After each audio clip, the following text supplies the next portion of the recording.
Eggs అన్నీ వేసేస్తాను. దూరంగా ఉండు, పేలుతున్నాయి.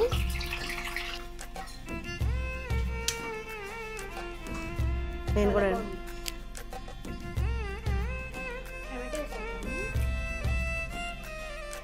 బాగుంది. జీడిపప్పు వేసుకుంటే ఇంకా బాగుంటుందేమో.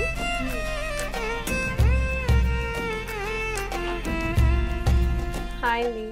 ఈరోజు అయితే నేను ఇంకా ఎగ్స్ కర్రీ చేసేద్దాము ఇంట్లో అనుకుంటున్నాను. బయటికి వెళ్ళి మిరపకాయలు పట్టుకొచ్చాము. మొత్తం వాతావరణం అయితే అస్సలు అనుకూలంగా లేదు కదా.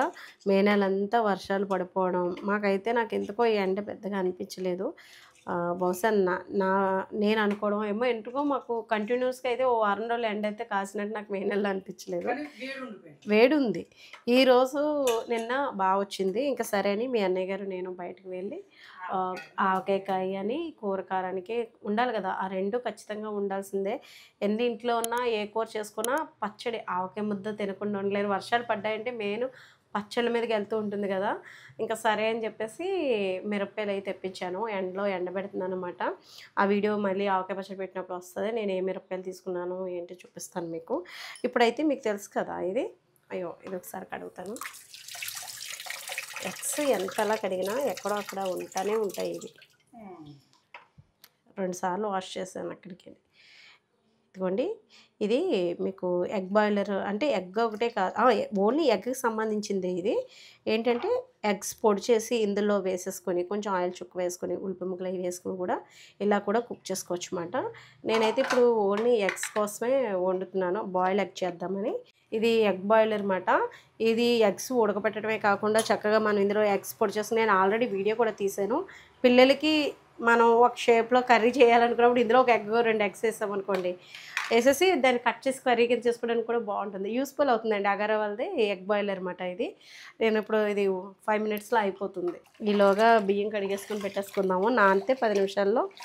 అంటే కుక్కర్ రైసు అంటే బిర్యానీకి అది వేయడానికి అయితే వాడతానండి ఎలక్ట్రిక్ కుక్కర్లో. మామూలు కుక్కర్లో అదైతే రైస్ వండడం తక్కువ, నేను వేడి చేస్తుందని మామూలుగా వారుస్తాను అనమాట నేను కూడా. ఇప్పుడు ఏంటంటే ఇదిగోండి, ఉల్లిపాయలు అవి నానబెట్టాను. కొంచెం పీల్ త్వరగా వచ్చేస్తుంది కదా అని చెప్పేసి నానబెట్టాను. కోడిగుడ్లు చూసారా ఎంత ఫాస్ట్గా అయిపోతుందో. ఇది ఉండాల్సిందేనండి మనకి ఇంట్లోని, దానిపైన చూసుకుంటుంది. గ్యాస్ కూడా కొంచెం గ్యాస్తో పని ఉండదు, కొంచెం కరెంటు మీద పెట్టేసి పిల్లలైనా హ్యాండిల్ చేసేస్తారు కాబట్టి వాళ్ళకి చెప్పేసి వెళ్ళిపోయినా కూడా వాళ్ళు చూసుకుంటారు.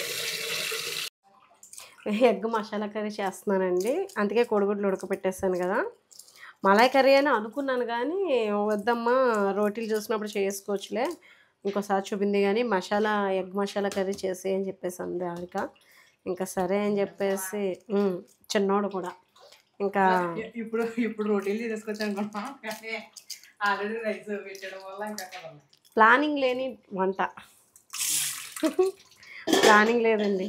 అప్పటికప్పుడు అనుకున్నాం ఎగ్స్ ఉన్నాయి కదా, ఎగ్స్తో కర్రీ చేస్తాను అని. మలాయ్ కర్రీ చేద్దాము ఎప్పటి నుంచో అనుకుంటున్నాను. సరే మీకు కూడా చూపిద్దాం అనుకున్నాను. నెక్స్ట్ టైం చూపిస్తాను మీకు.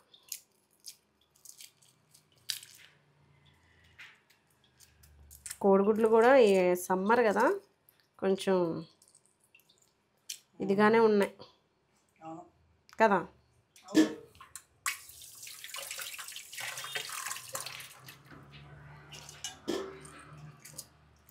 మరి మీరేం వండుకున్నారు ఈరోజు? ఈ ఎండాకాలం ఎక్కువగా పప్పు చారుల మీద నడుస్తుంది. అంటే చికెన్ తింటాం అనుకోండి, అంటే ఎక్కువగా అలా తినాలనిపిస్తుంది. మసాలాలు అంత తిన్నా దావత కింద ఉంటుంది. అయిపోయింది అనుకుందాం. ఆషాఢంలో కూడా భోషానాలు బదులవుతాయి అంటారు. అంటే ఆషాఢ మాసంలో కూడా అంత ఎండలు ఉంటాయంటారా నానమ్మ అనేది. మాకు తెలియదు కానీ మా అత్తయ్య గారు చెప్పేవారండి, ఆషాఢంలో కూడా భోషానాలు బదులవుతాయి అంటారు, ఎండ అంత ఉంటుంది అని చెప్పేసి. ఇదిగోండి, 8 గుడ్లకి 6 గుడ్లు వచ్చినాయి అన్నమాట. మసాలా కర్రీ చేసేద్దామని ఇంకా డిసైడ్ అయ్యాము. హారికేమో ఆనియన్స్ కట్ చేస్తుంది. ఈరోజు కొంచెం పని ఎక్కువగానే ఉంది. బయటకు అది వెళ్ళడం, కొబ్బరికాయలు కొట్టడం, ఇవన్నీ మాట పసుపు ఎండబెట్టడం, ఈ ప్రాసెస్లన్నీ ఒబ్బడయ్యేదాకా కూడా మనకి రోజు ఇంట్లో ఏదో గత్తరి కిందనే ఉంటుంది. ఎక్కడ సర్దకపోతేనేమో అసలు పని చేయబుద్ధి అవుతుంది కదా మనకి. అదే ఉల్లిపాయలు అవి సన్నగా చాప్ చేస్తుంది హారిక, చూపిస్తాను చూడండి. 2 కోడిగుడ్లు కొంచెం రాలేదు, మీరిద్దరు షేర్ చేసుకోండి. టమాటాలు కూడా తీసుకురా తల్లి. ఇదిగోండి, ఇంకా మసాలా కర్రీ అయితే చేసేస్తున్నాను ఎగ్ తోటి. ఇది కూడా బాగుంటుంది. ఆయిల్ వేస్తున్నానండి.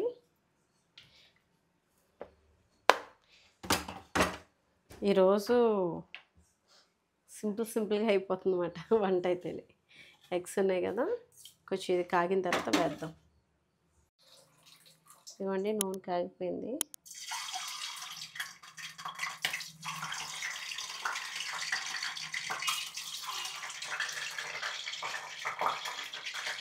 ఎగ్స్ అన్నీ వేసేస్తాను. దూరంగా ఉండు, పేలుతున్నాయి.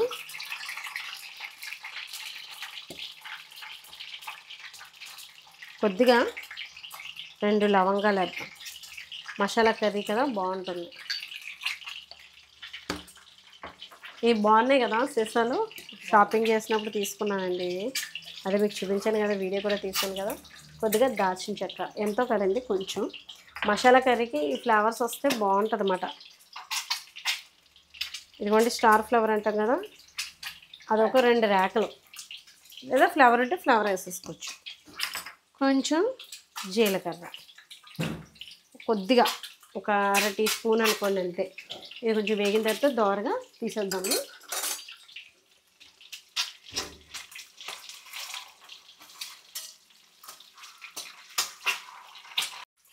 ఇదిగోండి ఎగ్స్ అయితే కొంచెం దోరగా లైట్గా వేయించేసి తీసేస్తున్నాను. ఆ ప్లేట్ ఇక్కడ 4 చేతులా 2 చేతులా? 6 చేతులు.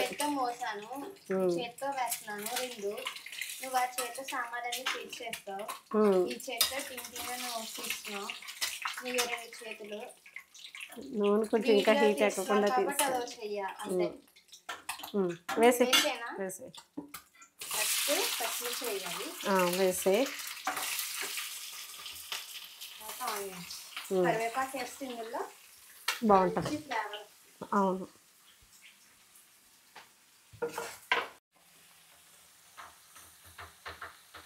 ఈ ఫ్లవర్స్ అంటే కొంచెం లవంగం, దాల్చిన చెక్క ఇవన్నీ వేసాను కదా, బాగుంటుంది టేస్ట్ అయితేని. రైస్ అయిన తర్వాత మళ్ళీ పొయ్యి మీద పెట్టాలి. కట్టకు ఉంచు, మళ్ళీ వెలిగించడం ఎందుకు, ఒక 5 మినిట్స్కి. కొద్దిగా సాల్ట్ వేస్తున్నానండి, త్వరగా మగ్గిపోద్ది కదా, మీకు తెలుసు కదా.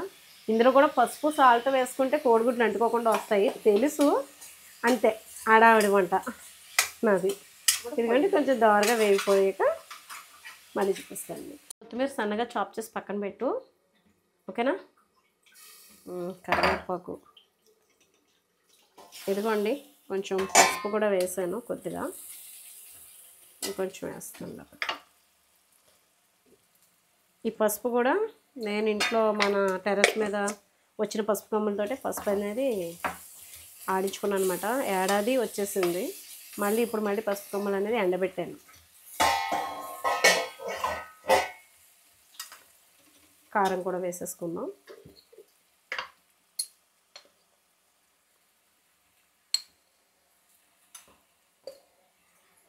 కారం, అలాగే అల్లం వెల్లుల్లి పేస్ట్ 1 స్పూన్ వేసాను అంతే. టమాటా ప్యూరీ చేసి పెట్టుకున్నానండి, మనకి బాగుంటుంది టేస్ట్ అయితేనే. ఇది కొంచెం బాగా వేసుకుందాం. కోడిగుడ్డుతో రకరకాలుగా వండుకోవచ్చు. దోరగా మట్టికి ఆనియన్స్ అయితే రుచి బాగుంటుంది. ఇదిగోండి, ఆనియన్స్ బాగా వేగిన తర్వాత ఎగ్స్ వేసేద్దాం. కొంచెం వాటర్ వేసి ఉడకబెడదాం. ఇదిగోండి, కొంచెం మీరు మసాలా పొడి, ధనియాల పొడి, కొంచెం జీలకర్ర పొడి లేదా గరం మసాలా పొడి, ఈ 3 వేసేసుకుంటే కర్రీ సూపర్ ఉంటుందన్నమాట. దాబా స్టైల్లో ఎలా అయితే ఉంటుందో అలాగే. ఇంకా దాబా స్టైల్ ఏంటంటే కొంచెం అల్లం ముక్కలు అవి కూడా పచ్చి కొంచెం నూనెలో వేపి వేస్తారు. అలా కావాలంటే మీకు ఆ ఫ్లేవర్ నచ్చితే కనుక అలా కూడా చేసుకోండి. ఇది ఇంట్లోకి మామూలుగా రైస్లోకి వండుతున్నాను కాబట్టి ఈ రకంగా చేస్తున్నాను. అల్లం ముక్కలు అనేది స్కిప్ చేశాను అనమాట. ఇది కొంచెం ఉడికిన తర్వాత టమాటా ప్యూరీ వేసుకుందాం. లేకపోతే కొంచెం పులుపుకి ముక్క ఉడకదండి, నాకు నచ్చదు అన్నమాట. కొంచెం మెత్తగా అయిన తర్వాత వేస్తేనే ఇష్టం. కొందరికేమో ఉల్లిపాయ ముక్క కొంచెం కస్సు అంటే లైట్గా తెలియాలంటారు, నాకైతే నచ్చదు. అందుకని నేను మెత్తగా ఉడకపెడతాను అనమాట, కొంచెం బాగా ఉడకాలి. ఇంకా ఇది ఉడకాలండి. ఉడికిన తర్వాత చూపిస్తాను. ఇదిగోండి ఉడుకుతుంది. ఇలా ఉడుకుతున్నప్పుడు కొంచెం టమాటా ప్యూరీ కొద్దిగా, అంటే ఒక టమాటాన్నర అనుకోండి, అంటే ఒక టమాటా ఒక చెక్క, లేదా ఒక పెద్ద టమాటా ఒకటి తీసుకోండి, లేదా మీడియంలోది కానీ సరిపోతుంది ఈ గుజ్జు కొంచెం దీంట్లోకి.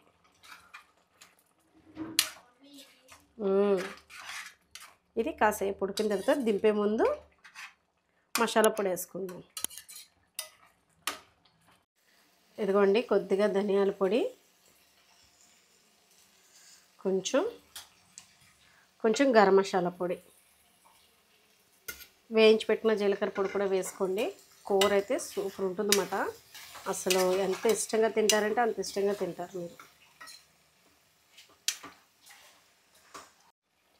లైట్గా కొత్తిమీర కూడా వేసేసుకుందామండి. కూర అయితే చాలా బాగుంది. తప్పకుండా మీరు కూడా ట్రై చేయండి. అలాగా దాల్చిన చెక్క కొంచెం లవంగాలు అయ్యి ముందు నూనెలో కొంచెం జీలకర్ర అది వేసాం కదా, ఆ ఫ్లేవరబుల్ తోటి మంచి ఫ్లేవర్ వస్తుంది అన్నమాట. సువాసన అయితే టేస్ట్ అయితే చూద్దాము.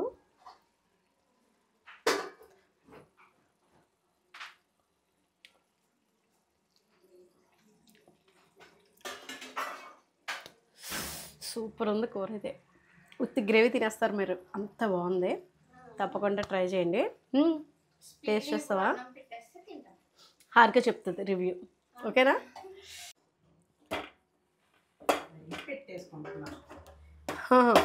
హారిక అది రివ్యూ చెప్తానంది కదా, సరే ట్రై చేద్దాం. కూర పట్టుకెళ్ళిపోదాం నడిచే అక్కడికి.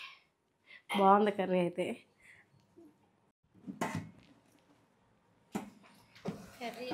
ఓకే తీసుకొస్తాం.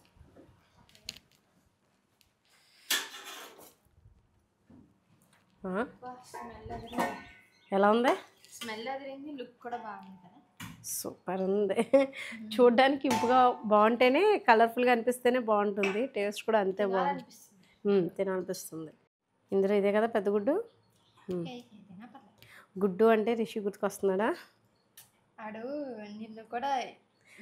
నా వీడియోస్ చూసి గుడ్ నానమ్మ అంటున్నాడు అంటండి. టేస్ట్ ఎలా ఉందో చెప్పు.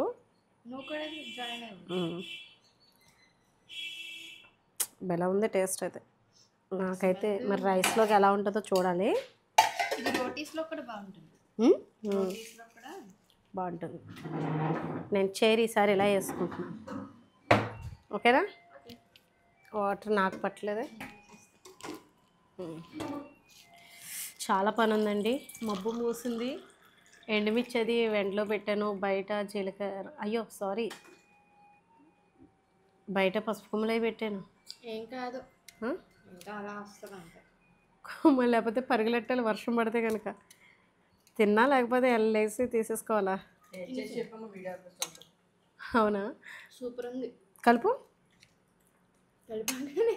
నువ్వు కలిపేసుకున్నావా? బాగుంది. మాది స్వర్ణ బియ్యం కాబట్టి ఒక్కొక్క రైస్లోకి ఒక్కొక్క టేస్ట్ వస్తుంది అన్నమాట. మనకు చేసుకునే కర్రీస్ విధానం అది కూడా. అదేంటో ఎప్పుడైనా ఎవరైనా వచ్చినప్పుడు ఇలా వండి పెడదామంటే ఆ తీరిక పీస్ఫుల్గా అనిపించదు. హడావిడిగా వాళ్ళతో మాట్లాడుతూ పక్కన వంట చేస్తూ ఉంటాం కదా, అది అలా కన్నా ఇలా చేసుకున్నప్పుడు మంచిగా కుదురుతాయి వంటలు అయితే. నేను కూడా టమాటో వేసాము. బాగుంది. జీడిపప్పు వేసుకుంటే ఇంకా బాగుంటుందేమో.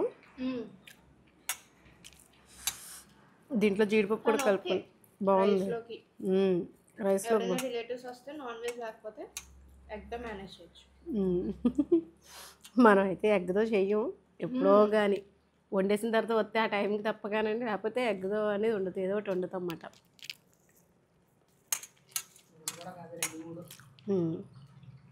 బాగుంది. కాదు, సంక్రాంతి సినిమాకి అది ఆవకాయ ముద్దతో చంపేస్తుంది కదా గోదావరిలో. ముద్ద తినాల్సిందని ఆవకాయ ముద్ద అని చెప్పేసి వదులుతామా ఏంటి, ఒక ముద్దతో తినాల్సిందే అన్నయ్య అని చెప్పేసి పెడుతుంది కదా. అది మటుకు బాగా గుర్తుకొస్తుంది. అది మాకు నిజంగా సూట్ అవుతుందేమో అనిపిస్తుంది మాకైతేని. కొసరు వడ్డింతో ఉంటాం అన్నమాట. ఇదిగోండి, ఇదండి ఈరోజు అయితేని. చూసారు కదా. వీడియో అయిపోయిన తర్వాత సాయంత్రం ఉంటుందండి మాకైతే ఎండుమిర్చి చేయండి తీయాలి మటన్ ముచ్చుకులై తీసేయాలి ఆ హడావుడి ఉంటుంది. ఈ పనులు అయిపోతే కొంచెం ప్రశాంతంగా పడుకోవచ్చు అన్నమాట. ఈ పనులు ఉంటే అసలు నిద్ర కూడా పట్టదు నాకైతేనే. మీకంతేనా? ఏదైనా ఒక పని ఉందంటే అది పూర్తి అయిపోవాలి నాకు. లేకపోతే ఆ ఇంట్లో అలా చూస్తూ ఉంటే నాకే ఇరిటేషన్ వచ్చేస్తూ ఉంటుంది అన్నమాట. కంప్లీట్ అయిపోవాలి.